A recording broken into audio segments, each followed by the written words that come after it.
Hello and welcome to the City of Urbana Human Relations Commission meeting, Tuesday, December 17th, 2024. The meeting is called to order. Tom, can you do a roll call, please? Shalini Smith. Here. Peter Resnick. Here. Vahagan Shiflikan. Here. Jerry Fry. Here. Charles Davidson. Here. Ann Panthen. Here. Thank you. Do we have any additions to the agenda? All right, we will move on to the approval of minutes of the previous meeting, which was November 19th, 2024.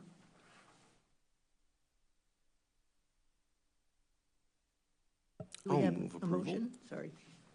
I'll move approval of the minutes. Second. All in favor? Aye. Aye.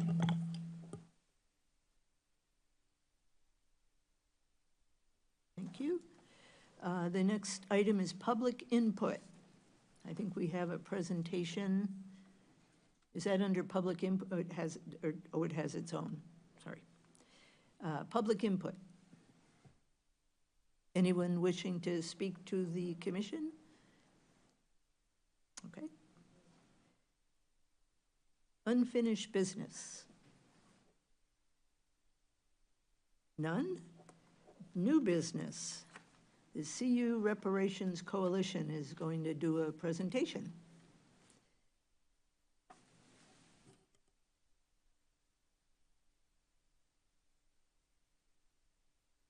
Good evening. Thank you for this opportunity to present for you this evening. I'll try to be brief and leave some room for some questions and answers if you want. My name is Jeff Trask. I am one of the leaders of the Champaign-Urbana Reparations Coalition. This is a local group here in Champaign-Urbana that started about 1.5 years ago. Our goal is to look into providing reparations for African Americans for Champaign County. My main proposal for this commission tonight is actually going to be our plans to hopefully develop a Champaign County Reparations Commission that will compose of a representative from the City of Urbana Council, City of Champaign Council, Champaign County Board, and UIUC official, along with the majority of being community members to be part of that commission. So that's ultimately our ultimate goal, and I just want to share some background about that tonight, and if you have any questions.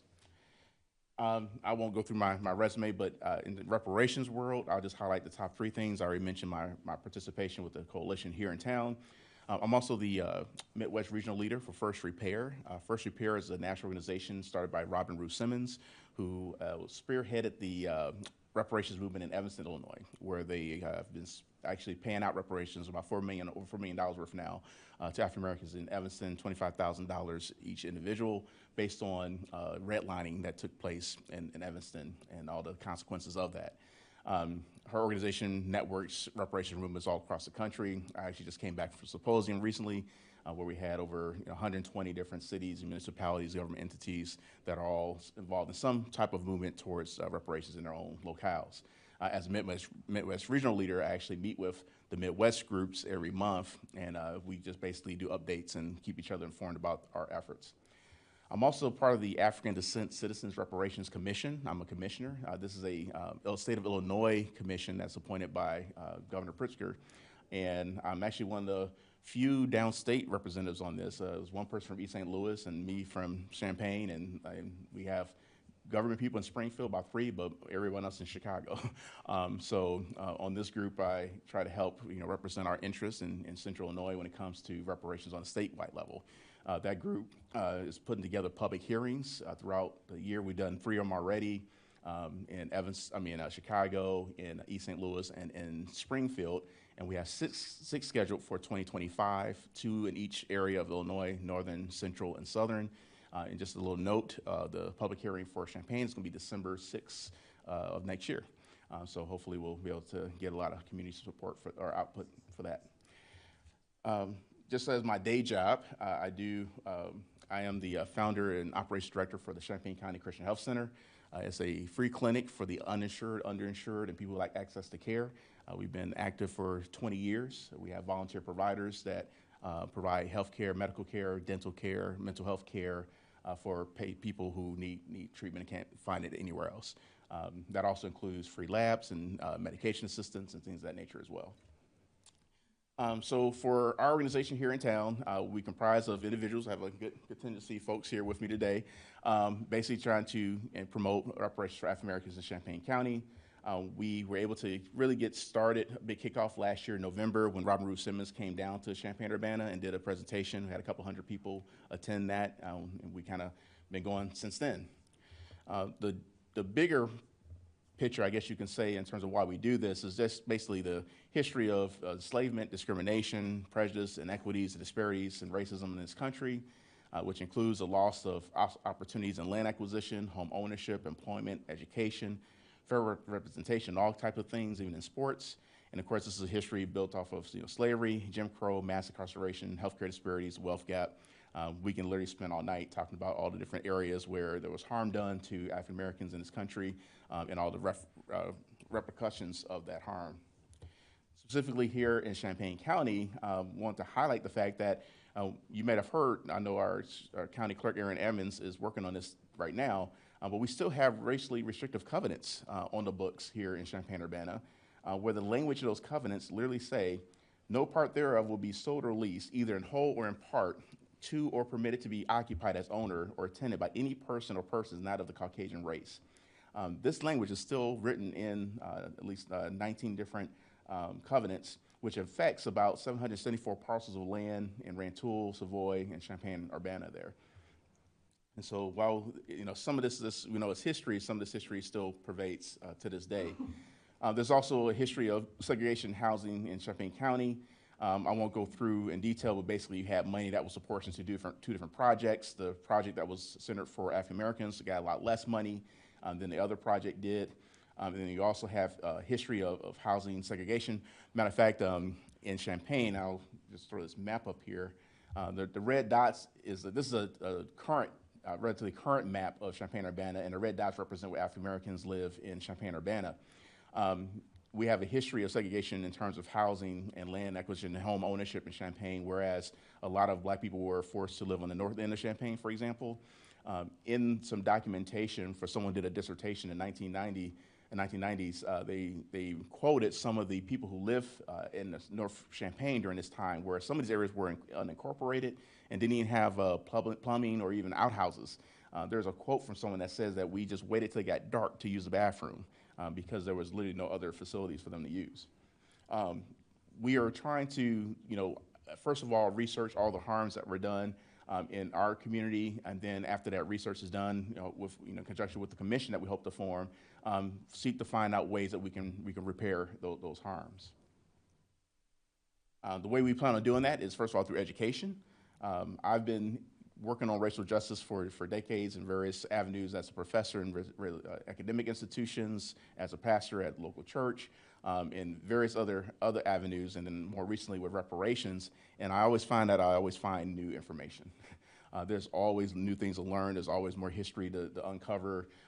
It's pretty fascinating and also disheartening to find out how much history we have when it comes to this type of stuff in our country.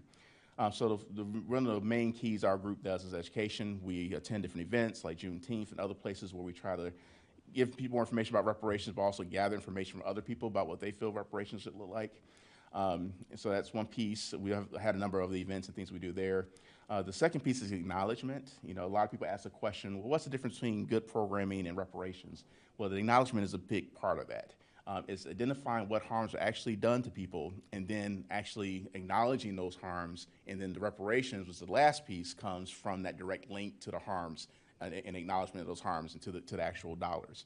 And I say dollars, but reparations can actually look like a number of different things, and I'll mention that a little bit.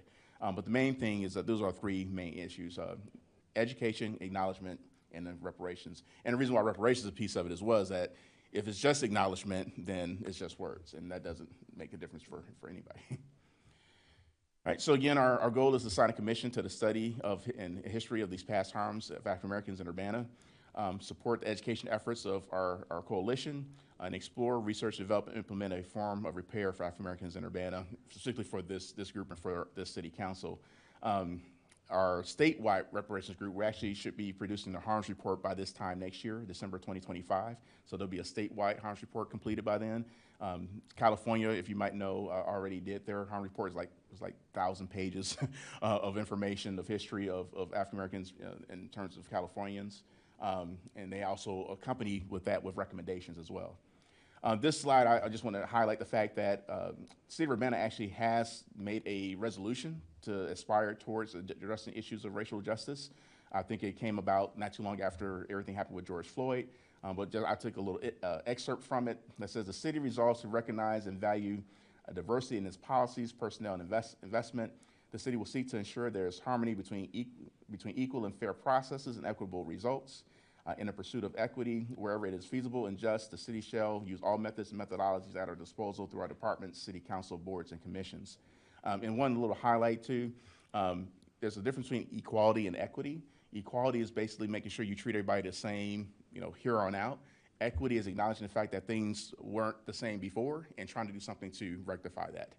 Matter of fact, when we look at the universal kind of definition of reparations, internationally speaking, a big part of that is restitution. And restitution being the idea that you restore people back to where they were before the harm was done. Now, of course, we know that in many cases this is impossible, but we want to do that as much as we possibly can. The way I'd like to talk about it is, or give a little analogy, is if I was a young 18-year-old male, which was 30 years ago for me, and I was falsely imprisoned because of my race, and I spent 30 years of my life in prison when I shouldn't have. 30 years later, DNA exonerates me. I get out of prison, celebration there, right? However, I lost 30 years of my life. The things I've been able to accomplish in my life doesn't get done. Family, I get grandchildren, PhD, health center, none of that exists. Now, obviously, there's no dollar amount that can make up for that loss. However, I do want something, right? So whatever lawsuit is due to me to receive from spending 30 years of my life falsely incarcerated, I would like that return, that money. That's what reparations represents. It's not nearly enough to make up for the loss, but it's something. It's something to live the rest of your life with. And on that same analogy, I like to point out, too, is that a lot of conversation about reparations sometimes bends around, well, where's the money going to be spent? And there's lots of different answers to that question, but I would like to highlight the fact that while that's an important answer to discover, if I'm getting my $2 million from my false imprisonment, it really doesn't matter where I spend the money, right? I'm owed that $2 million regardless, because that's what justice says I'm owed, not because I'm getting a handout or I'm getting aid or assistance. Is because I'm due that based on justice. And it really doesn't matter where I spend the money in that sense. It matters that I get the money, and hopefully I'll spend the money wisely, and that would be the plan. But that's not the point. Is what I want to highlight there. I do want to emphasize the fact that this is not a new thing. This is not something that has just kind of surfaced recently. There's been people who've been working towards reparations since after the Civil War, matter of fact. And then in our country today, there's efforts all around where there's various cities and communities that have already developed commissions for their cities. They've already funded commissions. The city of Chicago has already funded a commission at $500,000, and this is just for the commission to do their investigation, to do their research, to create their recommendations, and so on and so forth. Similarly, in St. Louis and in Kansas City, these commissions have already been formed for those cities as well. Detroit has formed their commission as well. And so I hope to get Champaign-Urbana just even at the place that some of these other cities have already gotten to. And of course, ultimately be like Evanston and actually find ways to make recommendations and actually pay out, make repairs. And again, these groups are different phases of their work too. On a national level, I already mentioned Evanston. They actually upped their total amount they have available for reparations at $21 million. And keep in mind, Evanston's a town of 75,000 people. Now, granted, I will admit that they have a lot more money than we do. But they are paying out reparations, for the last couple of years now. I talked about the state stuff already. New York has passed their state commission this time last year. I talked about California, and HR 40 is on a national scale. We are, always work towards trying to make this a national thing, but we do realize that, it's a difficult, it's an uphill climb. HR 40 has had more support and more signatures on it than any other bill that has not been put on the floor, but that's a whole nother can of worms there. One other thing I'd like to highlight too is when it comes to how we do reparations, we also have to think about what could have been. And I'll give a quick example. In the state of California, there's a case with a family called the Bruce family who lost their land in 1924 through eminent domain. The land was unjustly taken away from them. And there's a black family, and they were basically giving a place for other black families to vacation on the California coastline there. Well, they got the land taken away, and if you read reports, they recently got their land restored just about last year or a couple years ago. So now it's worth $20 million. And again, celebration. They got their land back after 100 years of it being gone when they shouldn't have lost it in the first place. But there's another family who did very similar work that family did in terms of having a coastline area where they had a place for families to vacation and so on and so forth. Their last name is Hilton, right? So it's not just a matter of what has been lost, but it's also a matter of what could have been, right? So another way to think about it. Reparations come in all shapes and sizes, policy, legislative changes. I know, like, for example, there's diverse business requirements. We have goals, so I say we don't have requirements. There are goals here in Illinois. But it'd be looking at policies like that, maybe making them requirements instead of goals. Reducing utility costs, getting hospital discounts, the criminal justice trust to account for maybe unfair policing. One thing I want to highlight is what my local church is doing, New Covenant Fellowship. I've pastored there since 2001 full-time up to 2012, and I pastor there part-time now. And what they decided to do to focus on reparations, because they're a big part of how this movement got started as well. They signed an anti-racism pact after George Floyd, and part of that action was to start a church reparations group. They have dedicated to provide $1,000 a year for 25 African-American descendants of people who have attended the church to make it personal to them. So the church is predominantly white, but there have been black people who attended the church like myself. And so for my grandkids, for example, they're paying $1,000 a year till my grandkids get to go to college. And so my granddaughter's 2.5 and my grandson's 5 months, so they'll have that pool of money for them. And that's just what one church is doing in reparations-wise. There's also the Enslavement Era Disclosure Redress Ordinance. Like City of Chicago's already passed this, but it's an ordinance that basically says to companies, you need to investigate any involvement you might have had with the slave trade. And then once you've discovered what that is, you need to find ways to address that and provide redress for that participation. All right, so then lots of different ideas, provided those. I want to leave the rest of the time for any kind of questions you may have for us. And the reason why I'm here talking to you all as well is that when we do propose this to the City of Urbana Council, I did speak to them about this time last year, just in general, just kind of give them a heads up what was coming. But it would be fantastic if this commission would consider, when I do present it to City Council, saying that you also would endorse the development of a commission.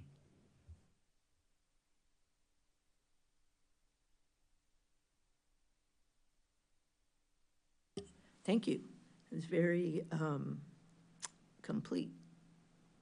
Is it possible for you to send your slideshow to us? Maybe, okay, you have that. Carly's got that, so we'll get that from her.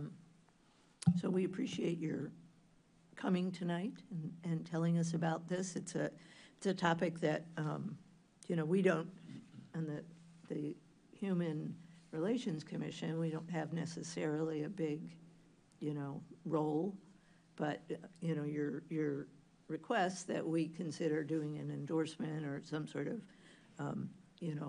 support letter, or however, whatever that form that takes, we certainly will discuss that, and we'll see where we come in on that. And when do you think you would go to the council again? We're working on making sure we build our coalition up.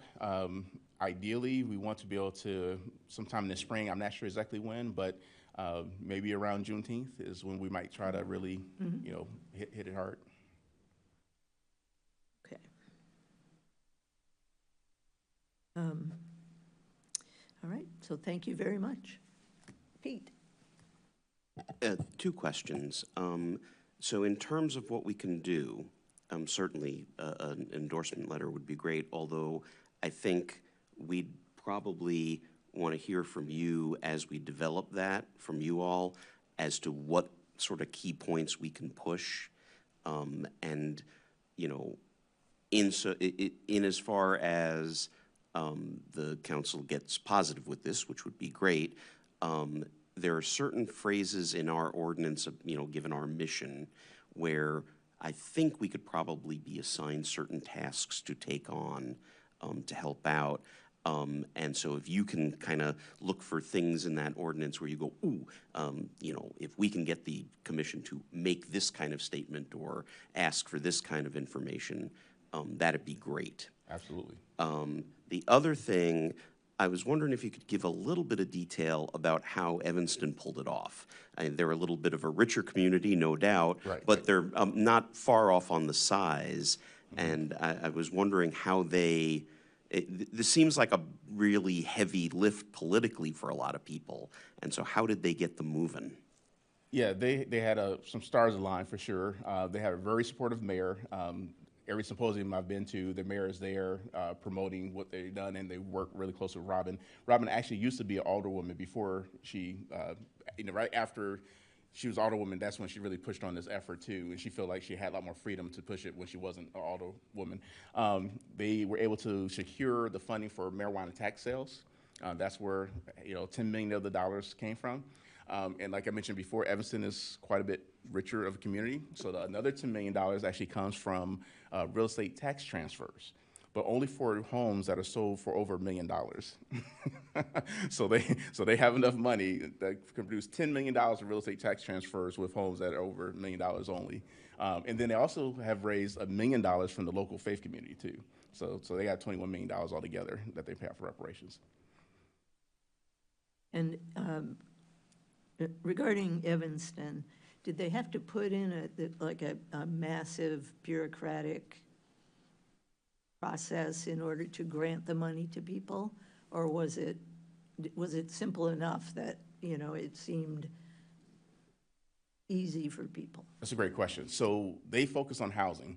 And so they identified the years from 1919 to 1969 where redlining was prevalent and people were forced to live in a certain section of Evanston. So if you can show proof of living in that section of the town for that period of time, then you were eligible for the $25,000. And then they had a team from the local library actually help work with the citizens to get all their paperwork together and get all that worked out. And it was pretty intense, that they, stuff they had to produce to make sure they show proof of home, ownership or live there.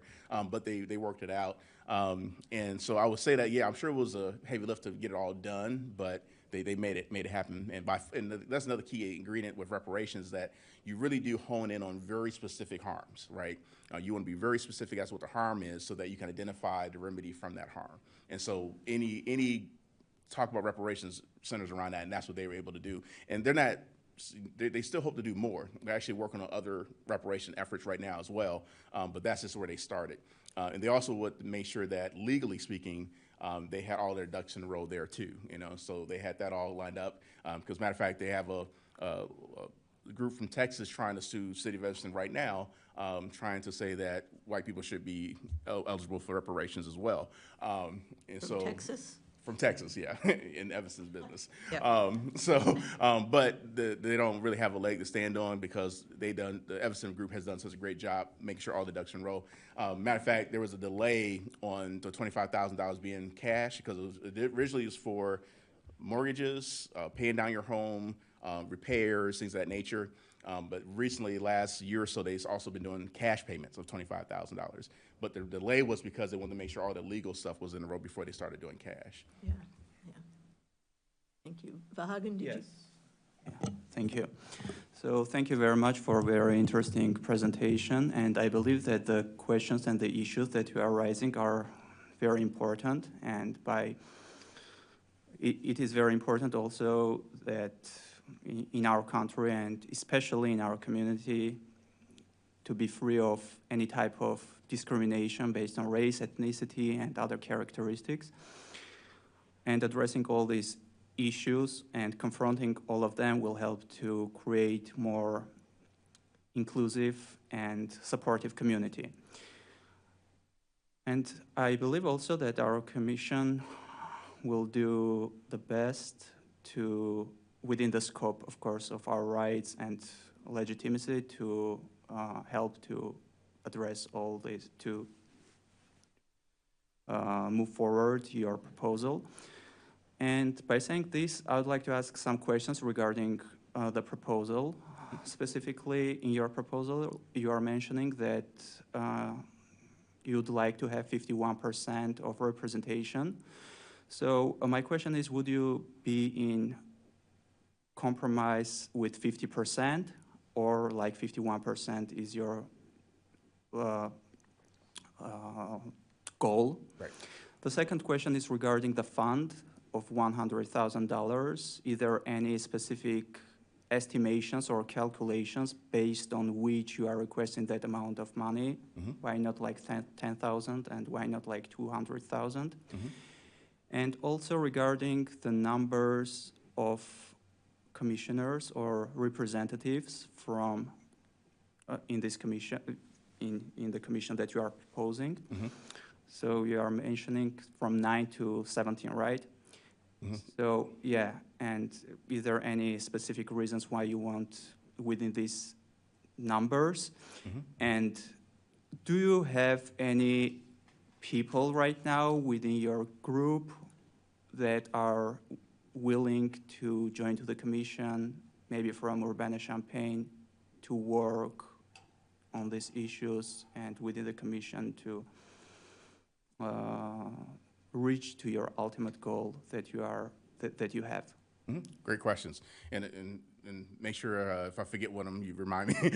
So in terms of the percentage, the idea is that we want to make sure that the community is going to be the majority voice.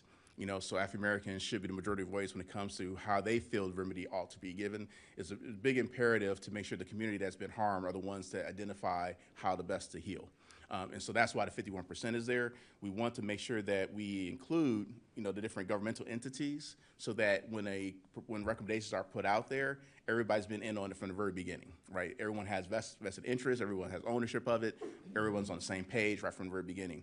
So that's why we have that 49% being representatives of different groups. The 9 to 17 thing was really based upon if we have 1 or 2 people represented from each of those entities. So if we have 1 person, then we have 9, because then 5 would be community, 4 for the different entities. If we have 17, it would be 2 from each government entity, and then the majority of 9 being from the community. So that was why that range was in place there. And, you know, in terms of how you manage 9 versus 17 people and, you know, how effective that group dynamic is and so on and so forth. So we'll kind of hammer that out, you know, when we propose it. Budget-wise, typically, you know, Kansas City and Chicago both have funded $500,000 for their commissions. The money basically is to go towards research, because that's one of the most important aspects of this, because I mentioned earlier how important it is to identify specific harms that were done, and that takes a lot of digging sometimes to make sure you know what happened, who did it happen to, what time period did it happen in. Some of the records are not easy to retrieve, easy to find, so it takes some real strong efforts. Evanston, in terms of stars being aligned, they were able to do theirs relatively quickly because they had a historian who's been studying Evanston history for 30 years. So they already had a built-in, you know, resource that was already there, you know, ready to go. Most communities don't have that, and we don't have that. Now, we definitely will look towards trying to work with the university and see what other resources we can use with them for sure. But that's a big part of that. The other part of it is community input. So we would like to have town hall meetings, the commission to do town hall meetings to bring people into whatever environments there may be, have panel discussions. I know on the state level what we do, we bring in local experts to talk about 11 different topics now at one time, but we have 11 different topics like the wealth gap and other things like that. And every public hearing we have, there's 3 topics that are highlighted. We bring in our own experts, and then we also find local experts to speak. You know, and so the idea is to do 2-way information sharing. The speakers providing expert knowledge about history and other things that have gone on, reason for reparations, but then also hearing from the community, because also public comment portion where we hear from the community also what they feel reparations ought to look like for them as well. So that will be money to coordinate those events, to have spaces to do it, you know, maybe food or whatever else we may have with it as well. So that's kind of the composition of why we want to, you know, have, that's where the funding ideas come from. Thank you. Great questions. And I would like to make a quick comment too. Reparations is not new as well for other groups of people. There's been, Native Americans have had numerous examples of reparations for their groups. We know about the Japanese Americans getting reparations that Ronald Reagan did in the 80s. You know, so it's not a new thing. Matter of fact, one of the earliest reparations was in the United States was for white men, white slave owners. When Abraham Lincoln, freed the slaves, they lost their slaves, and so white men got reparations for losing their slaves. So reparations is not a new thing by any means. Matter of fact, you can even go back to the Bible days and say that the Israelites got reparations from the Egyptians before they left Israel. Matter of fact, the scripture says that God instructed them to get stuff from the Egyptians, and they plundered the Egyptians before they left. So lots of examples of reparations going way back. Okay, any other questions from the commissioners? Thank you so much. Thank you.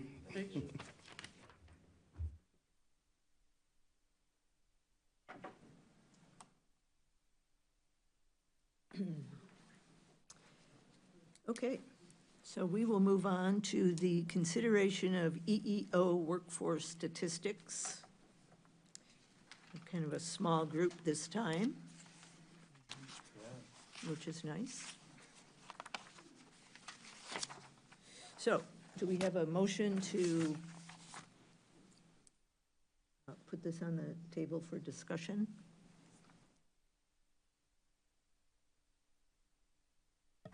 I guess I'll put forth that motion. Do we have a second? I'll second. Thank you. Any discussion?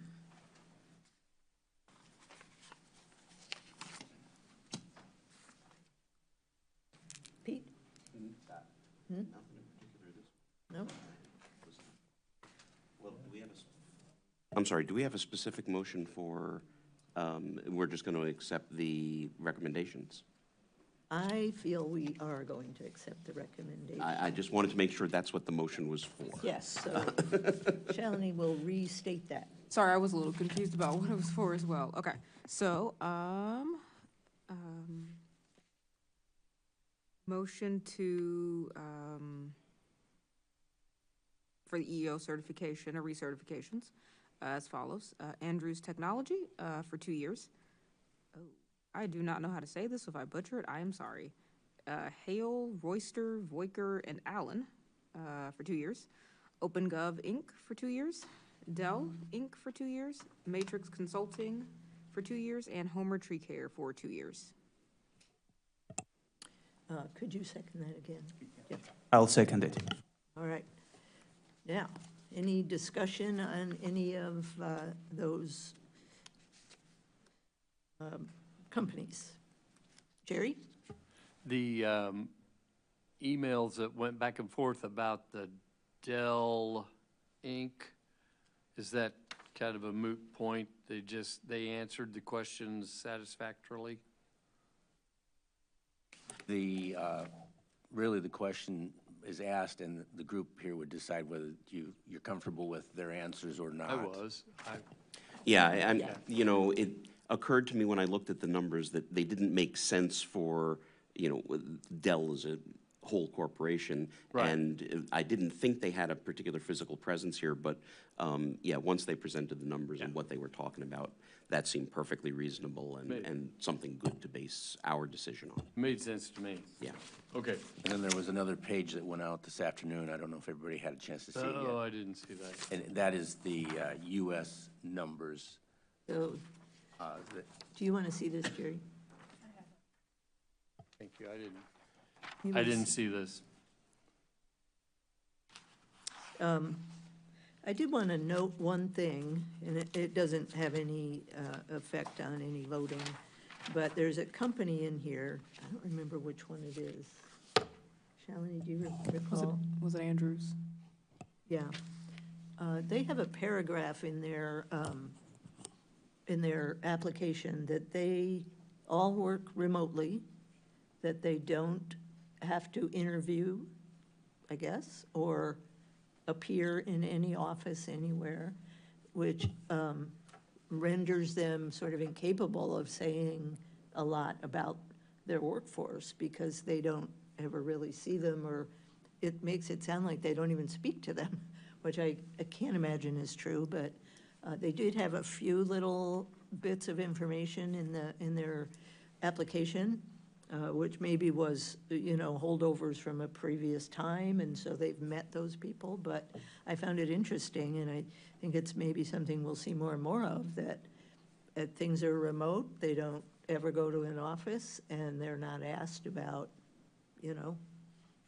much, other than maybe their experience in work. I think companies are moving away from collecting the demographic information on individuals. So that's going to make this process a little more challenged with how are you going to determine based on their workforce statistics. Yeah. It's a brave new world. It is. And My daughter just recently got a new job, new position, has yet to meet a single person, the company that she's working for. Yeah. Physically meet them. Right. Virtually has met them. Yeah. I guess Seems crazy to me. that's the way of the world. So anyway, I just wanted to bring that up, and I know we've talked about that before, especially, during the pandemic when so many people were remote and didn't go into offices. But this is a company that this is their entire way. So, all right. Any other discussion? To add to your comment, one of the things that they have said is we don't ask certain questions of our staff, and we've responded to them by saying we're not asking necessarily what you've asked them, we're asking what have they volunteered in order to express themselves. Right. And I suppose they don't have to respond. I mean, I don't know Correct. what the corporate policy would be, but I think we'll see more and more of that, where we just aren't able to get statistics that you've been used to seeing and filling in and all that. So, yeah. Any other comments before we vote? Okay. So all in favor of that motion? Aye. Aye. Aye. Thank you. Report of officers. Carla?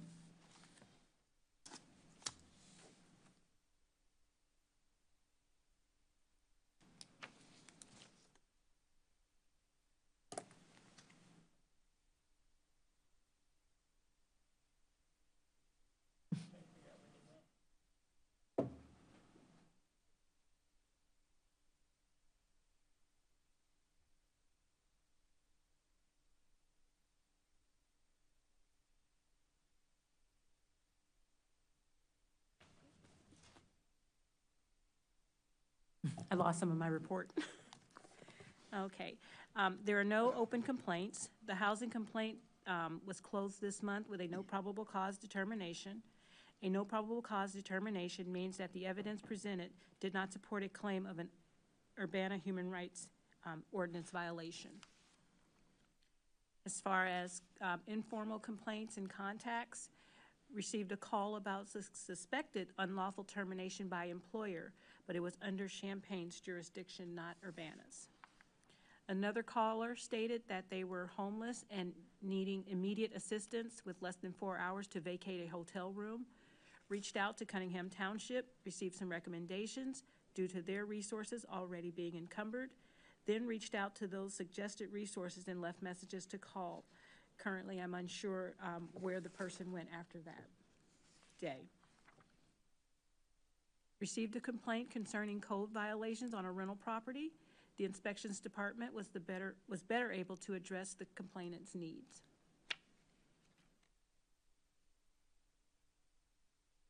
Office activity, I attended the Race Forwards Facing Race Conference on November 20th through the 22nd. The conference provided a host of tools, strategies, and understanding for the need to develop racial equity plans, but also planning for the future of offices in uncertain times. Participated in the Government Alliance for Racial Equity, GARE, their sense-making session. The focus of the session was continuing the conversations and presentations when developing strategies for moving human rights equity offices forward in uncertain times. And that just gave us an opportunity to come together as a collective and to talk about what were some of our concerns, some of our challenges, and some of our hopes, and then also developing some different strategies on how do we continue to do the work in these times that we are anticipating to come. Met with 2 commissioners from the Illinois Commission on Discrimination and Hate Crimes.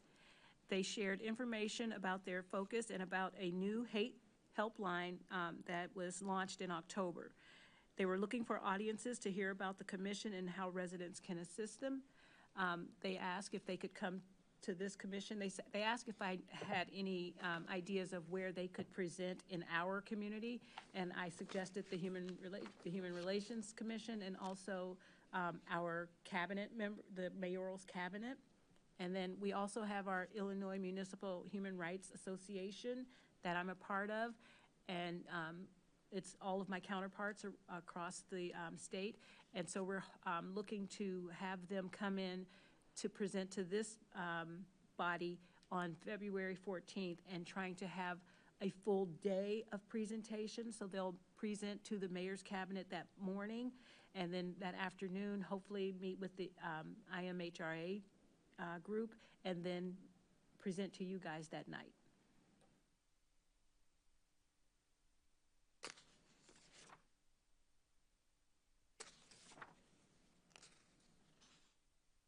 Oh, and the last thing is that the name proposal for the Human Relations Commission's name to be changed to the Human Rights Commission went to the Committee of the Whole last night, and it was approved to move to the council for a vote. The next meeting is Monday, January 6, 2025. So we are anticipating, I believe, Pete, Yeah, just the specifics. Carla did a wonderful presentation. They seemed very happy with the changes to the ordinance that we had suggested, and, you know, including the name change. And the recommendation to put it on the council agenda for approval was to put it on the consent agenda, which means it goes with the minutes and everything else that they just approve in one swoop. So hopefully, unless someone objects to that later, that'll go through very simply next meeting. So very pleased. Took a little while to get up to the front because there was a big issue at the council meeting last night, but they seem very happy with our proposal. And that concludes my report. Thank you, Carla and Pete, and thank you for going to the council with that. I know it's been kind of sitting out there for a little while, so it's good to get it moving. Okay, I have 3 announcements. This commission has 3 openings. Okay. The next scheduled meeting, Tuesday, January 14th, 2025 at 6 p.m., which is a different day, right, or date, and a different time. So it's at 6 instead of 5:30, and I think it's a week early. So make a note of that. I'm sure Tom will remind us of that. And then there's a February meeting, Tuesday, February 18th, 2025 at 5:30 p.m., which is our normal date and time. Okay, and this meeting is adjourned.